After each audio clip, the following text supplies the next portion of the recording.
Hello আম্মু। কি হইছে কান্তাছিস কে? আম্মু তোমার জামাই আজকে আমার বাপ মা তুইলা গালিগালাজ করছে। আরে বাবা, সংসার জীবনের কমায় তোর বাপে আমার কত গাইলে দেহস না, একটু ধৈর্য ধর। আচ্ছা ঠিক আছে। হ্যালো আম্মু। আম্মু তোমার জামাই আজকে আমার গায়ে হাত তুলছে। আরে স্বামী একটু মারতেই পারে, অনেক মারছে। আমি আর- কাইসা বড়। আর আসবি মানে কি কস তুই? স্বামী স্ত্রী একটু ঝগড়াঝাটি হইলে মারামি লইলে কি আয় পড়তে হইব? একটা বাচ্চা হইলে সব ঠিক হয়ে যাবো, বুঝছস? টিক্কা থাক। হ্যালো আম্মু, তোমরা তো কইলা একটা বাচ্চা হলে ঠিক হয়ে যাবে।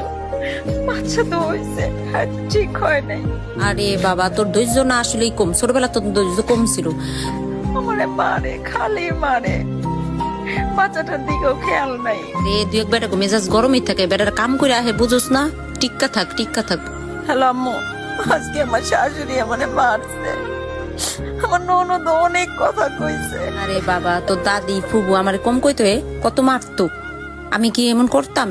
কোনদিন গেছি? সহ্য করতে পারি না তো। শোন, শ্বশুর বাড়িতে লাল শাড়ি পরে যাইতে হয়, সাদা শাড়ি পরে বাইরে দিতে হয়, বুঝছিস?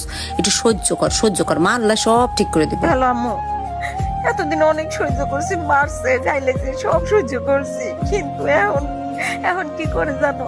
এখন অন্য একটা মায়ের লগে সম্পর্ক। একটু ধৈর্য ধর মা, ঠিক হয়ে যাবো। আর কত? আরে বাবা, এত ধৈর্য হইলে তো হয় না রে। ঠিক হইব, ঠিক হইব, একটু সংসারটা কর মন দিয়ে। আম্মু, আম্মু তোমার জামাই আমার অনেক মারছে। কি কইছে জানো? আমার নাকি মাইরে ফেলাইবো। হ, কইছে মাইরে ফেলাইবো, আর নতুন বিয়ে করে এই মায়ের আনবো। আম্মু, আমি আইসা বলি আমার ভয় লাগতেছে, আমার তো মাইরে ফেলাইবো। তুই পাগল হয়ে গেছিস, তুই আয় পড়বি মানে কি? হ্যাঁ থাক, দেখি এনে তোর বাপের লাগে কথা কইয়া। আর তোর না এমনি সহ্য শক্তি কম আছে, বুঝলিস? একটু ধৈর্য ধর। আমি জানি আমারে বাঁচতে দেব না, দেব না আমারে বাঁচতে। আল্লাহ রে, শুনছিস নি ওদের বউ নাকি মরে গেছে গা?